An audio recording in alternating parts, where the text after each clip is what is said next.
Ladies and gentlemen, what's good, y'all? It's the Chillmeister Chris Gary, and you are listening to a special Focus Fights audio interview. And when you're a champion, even if it's not in a major promotion, it's hard to get back to a certain groove after a specific amount of time. But now, after over a year away from competition, this former LFA Bantamweight World Champion is looking to continue on his 8-fight winning streak in a major way. Keep in mind, 8-fight winning streak over the last 5 years, hadn't lost a round since then. But he hopes to do the same thing when he faces off against Shoko Sato at RIZIN 52 this weekend, March 6th. Live on RIZIN.TV. March 7th. Oh, March 7th. March 7th in Japan. It'll bleed into March 7th in the States. Yeah. Still, though, this man sports a record of 14 wins, 3 losses, and 7 of those wins by way of finish, 5 in the first round.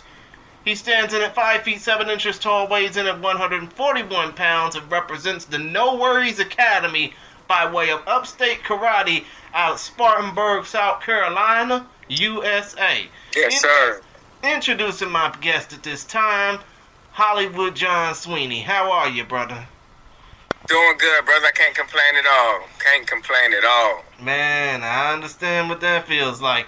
Now, right off the bat, when it comes down to this fight you got against Sato, when they gave you the call, and I mean the RIZIN brass, probably somebody calling your teammates or agents or whatever, gave you the opportunity to say, hey, want to fight Shoko Sato? Or want to fight one of our bantamweights who, ain't really worth a damn, but is trying to be something? What was the first thought that went to your mind, I gotta fight. I gotta fight. A way to feed my family, and I've been off for a year, so I was just ready to step back in that cage, or for this instance, a ring. So I was just happy and excited to get to do what I do. Yeah, man, and I know that you said that the last time you fought in a ring was when you were a kickboxer.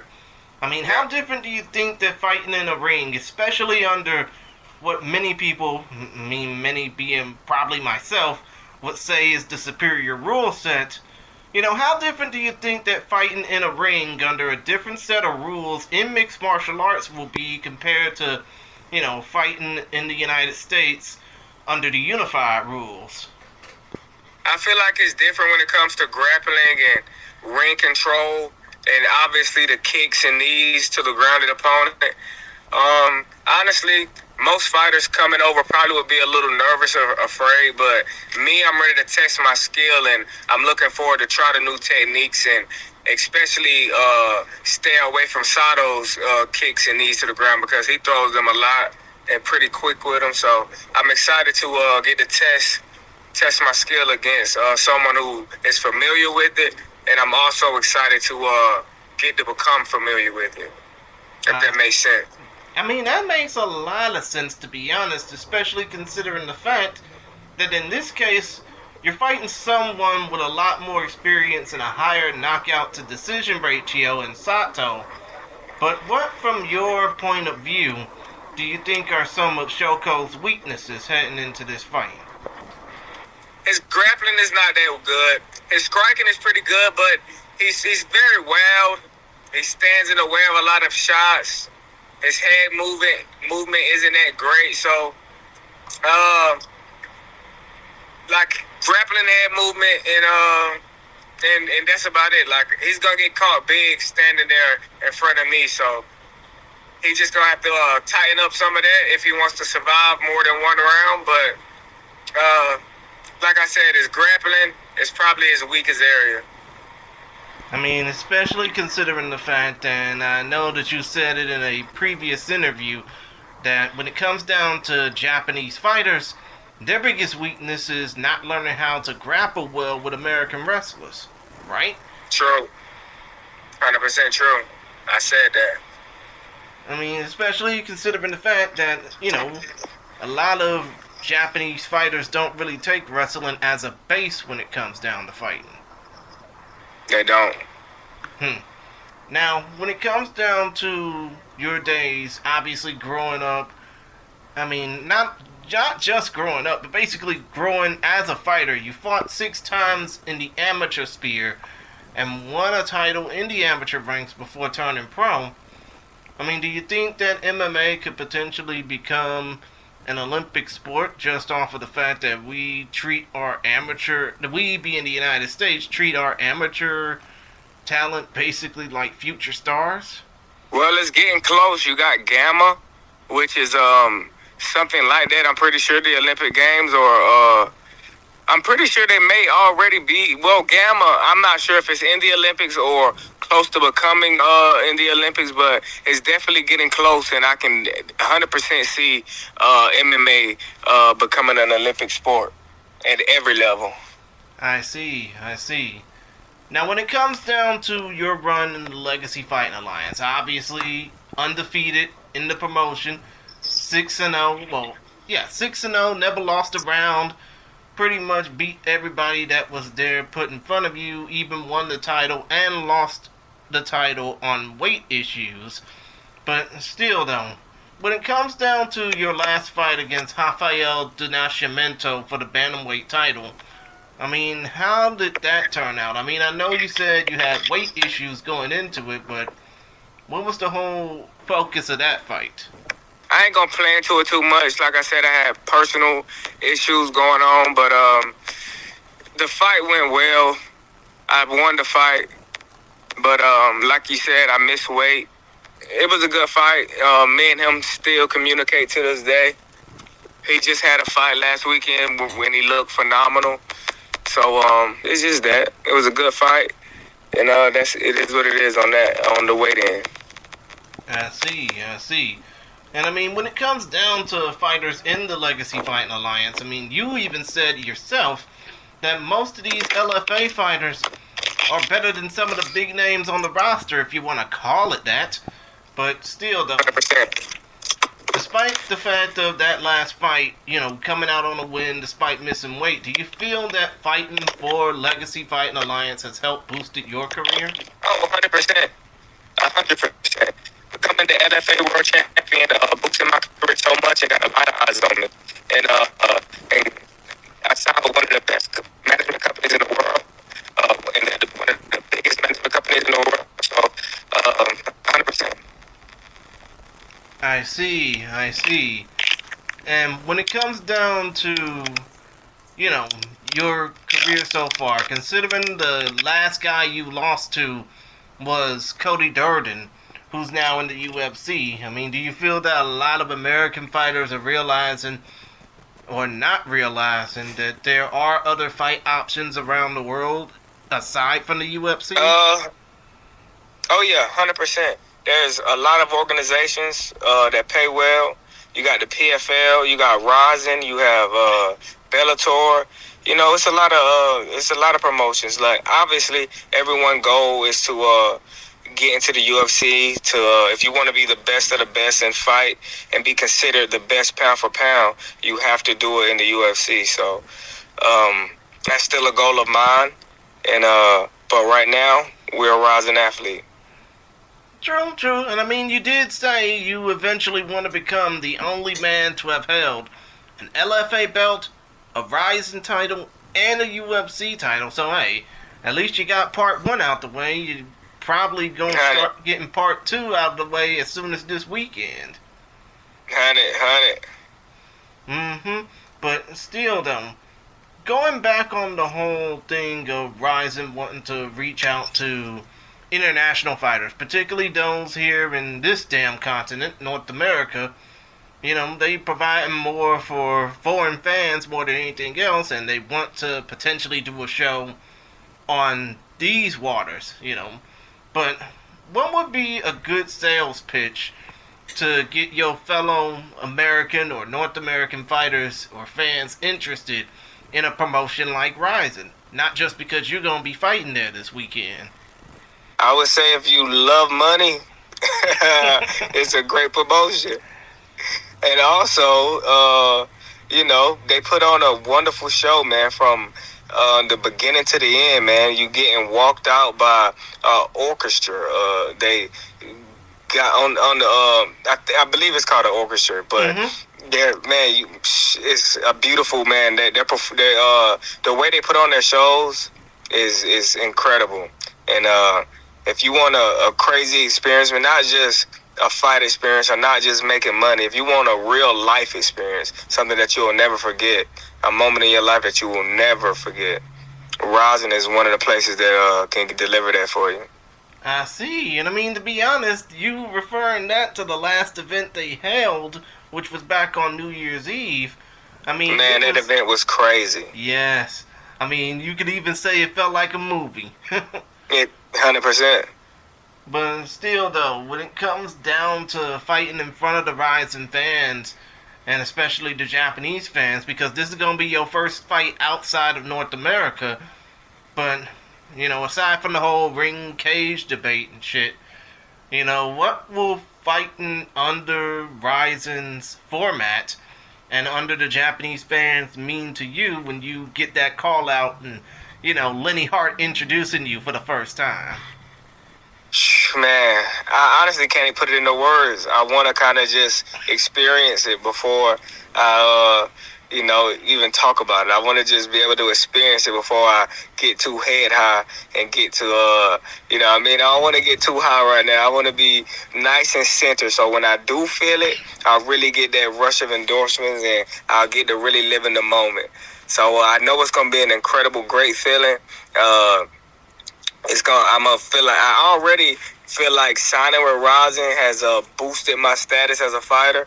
But once I really step in that ring and get everything all make weight and step in the ring and actually start fighting, bro, man, I'm gonna feel like I'm gonna really feel like a celebrity. They call me Hollywood now. Shit, you ain't gonna be able to tell me nothing, dog. You ain't gonna be able to tell me nothing, brother. Not a damn thing, for real. You ain't gonna be able to tell me nothing. Shit, man, they not gonna see you as no damn celebrity. If you win this fight against Sato in impressive fashion, they might treat your ass like a superhero. Okay, word. Hey, I'm with it, okay? I mean, they basically might see you as the black version of My Hero Academia or something. But still, though, man, I get what you mean. But considering the fact that you're coming back off a damn near 2-year layoff, I mean, not just the fact that you're on an 8-fight win streak, haven't lost a round in a while, what will it mean for you to come back into competition after all this time away? It feels good, man. It feels good. That time off ain't good. Idle hands are the devil's favorite. It don't feel good. And as a fighter, man, you need something to do at all moments. So it feels good. I feel like myself again. It's down, like I said, down in the dumps a little bit, but it feels good. Oh, my apologies. No, you're all right. But yeah, it feels amazing, brother. Feels amazing. I'm not planning on taking that much time off ever again. I understand, man. I mean, it's like you said, time off is a fighter's worst enemy. Yes, sir. Now, going away from talking about fighting for a little bit, I mean, obviously, when it comes down to things and shit around this world, chaos in this continent, especially with folks like us, black folks, obviously, what would be the one thing that you've learned as a fighter that you would love to get people to know about, in order to be respectful to one another? Get your kids in the training. Even if you're an adult, get in the training because it allow you to separate yourself and take a step back from all the ego and all the hate in the world today. It allow you to be at peace with knowing that you can handle yourself, that your kids can handle themselves, and that you don't have to worry about anything happening to your kids or your significant other or anything like that. It allows you to be at peace with the fact that, bad things do happen. And as long as you are prepared and able to at least, defend your children, or if you don't have children, defend yourself or your spouse, then that peace brings some tranquility. I mean, I can't argue with that, man. And another thing, do you feel that, considering the fact that you live in the Carolinas, North Carolina, South Carolina, all that, they care more about football, basketball, soccer, and, wrestling, if you're an old head, more than anything else. But do you think that fight sports, especially MMA, but also boxing as well, should be, it's climbing. Boxing, they love boxing here, but MMA is climbing. It's climbing. With my help, it's climbing. I mean, come to think of it, the only people that are putting down for South Carolina, at least in the MMA sphere, aside from, that baby Hulk fighter that fought for Misfits once upon a time, are you and Stephen Wonderboy Thompson. Yeah. I mean, considering the fact that you trained alongside Stephen at one point in time before you left to go for No Worries Academy, I mean, do you often get compared to him when it comes down to you? Oh, all the time. All the time. Oh, as protege or, just different things like that. But, yeah, I get compared to him all the time. I mean, come to think of it, considering that you are kind of, I wouldn't say you're not even similar to Stephen Wonderboy Thompson. It's just the fact that when it comes down to your fight style, who would you say you compare to? I think I have my own style. I've been pondering this thought for a while. And you can say I'm blended with a lot of people's styles, but at the end of the day, that's just my very own unique style. So my style is Hollywood style. Understood. Or John Michael style, as my family call me, John Michael. John Michael style. Understood, man. Now, when it comes down to fighting in RIZIN, I think I already, jotted down this question a little bit earlier, but still don't. What can fans who will be watching you compete, because this is going to be a pay-per-view this weekend that you're going to be on, but what can fans hope to see from you when you compete in RIZIN? They can expect fireworks, swag, humbleness. I'm very honorable, but I'm also very aggressive and I'm very competitive. So expect me to have that fire in my spirit, but expect me to be aware enough to remain humble even after a big KO win, or even if I were to lose. No matter what happens, I will show respect to the fans, the organization, and not least important, my opponent. Understood. And or should I say, last but not least, old Sato punk ass. And I only say that because he already been talking trash. He already has been like jabbering a little bit. So it's only fair that I jabber back. And I ain't even really started, and I can really take it there, but I'm going to stay humble and I'm going to lean back on this one, and I'm going to let him do the trash talking. That would probably disqualify me from asking what would be the main thing you tell Sato as a way to be prepared to face me. But I guess, we do live by that credo of don't start no shit, won't be no shit. So, realizing that Sato, even though his English is very limited, he does know a lot of slang and shit talking, as Dave Chappelle once said. Maybe it's going to be time to shut him up this weekend. Who knows? Yeah, that's what it is going to be. And then I let him talk, man. He's an older guy. He's a vet. He haven't had to fight a young, charismatic guy. Mm-hmm. So as myself. So, I'll let him talk and get his off, because, he ain't had that luxury too much. He fought Danny, and they jabbed at each other back and forth a little bit. But so as a respectable young martial artist, I'm going to allow the older martial artist to. He's well within his right. Talk your shit, Soto. Talk your shit. Come to think of it, you probably thinking, hey, he can talk all the shit he wants, but we'll see in the ring. Exactly. Now, when it comes down to you fighting in RIZIN? Obviously, I heard you say on some other interviews that you want to fight Danny Sabatello if the time comes for that RIZIN Bantamweight title. I mean, should you win against Sato and then possibly get another fight in before the end of the year, well, actually, no, within the next 6 months, do you feel that a fight against Danny Sabatello would be on your bucket list? I'm open for anything. Whatever happens, happens. You know, I ain't gonna look too far into the future. I'm open for every opportunity that comes my way, and I'm excited to put on a show this upcoming weekend. I see. We'd like to thank John Sweeney for his time and hope that he gets the opportunity to talk with us again soon.